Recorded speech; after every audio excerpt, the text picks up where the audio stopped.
শিশুদের রক্তের হিমোগ্লোবিন বাড়ানোর জন্য অতি গুরুত্বপূর্ণ 2 থেকে 3টি খাবার মনে রাখুন। বাচ্চাদের বিভিন্ন বয়সে রক্তের হিমোগ্লোবিনের ঘাটতি থাকে।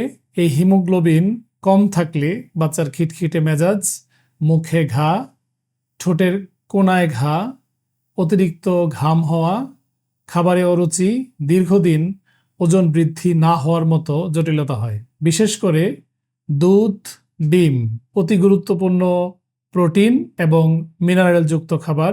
এতে প্রচুর পরিমাণে আয়রন এবং ক্যালসিয়াম থাকে। এই খাবারগুলো বাচ্চাদের রক্তের হিমোগ্লোবিন বাড়াতে অতি গুরুত্বপূর্ণ ভূমিকা পালন করে।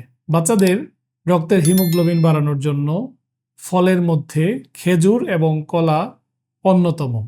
এই 2টি খাবারেই প্রচুর পরিমাণে আয়রন সমৃদ্ধ হওয়ার কারণে রক্ত তৈরির গুরুত্বপূর্ণ উপাদান হিসেবে কাজ করে। বাচ্চাদের রক্তের হিমোগ্লোবিন বাড়ানোর জন্য অনেকে মনে করে যেটি দেখতে অনেক লাল সেই খাবারে অনেক বেশি রক্ত বৃদ্ধি পায়। বেশিরভাগ ক্ষেত্রে এই ধারণাটি সঠিক নয়। বাচ্চাদের রক্তের হিমোগ্লোবিন বাড়ানোর জন্য প্রোটিন জাতীয় খাবার, গোশত জাতীয় খাবার গুরুত্বপূর্ণ।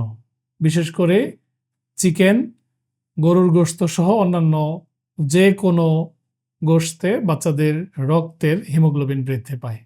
আপনার সন্তানের রক্তের হিমোগ্লোবিন বাড়াতে গুরুত্বপূর্ণ খাবারগুলোর পাশাপাশি মৌসুমী শাকসবজি এবং ফলমূল দিতে পারেন। ডাক্তার শফিক, আজকে এ পর্যন্ত। আল্লাহ হাফেজ।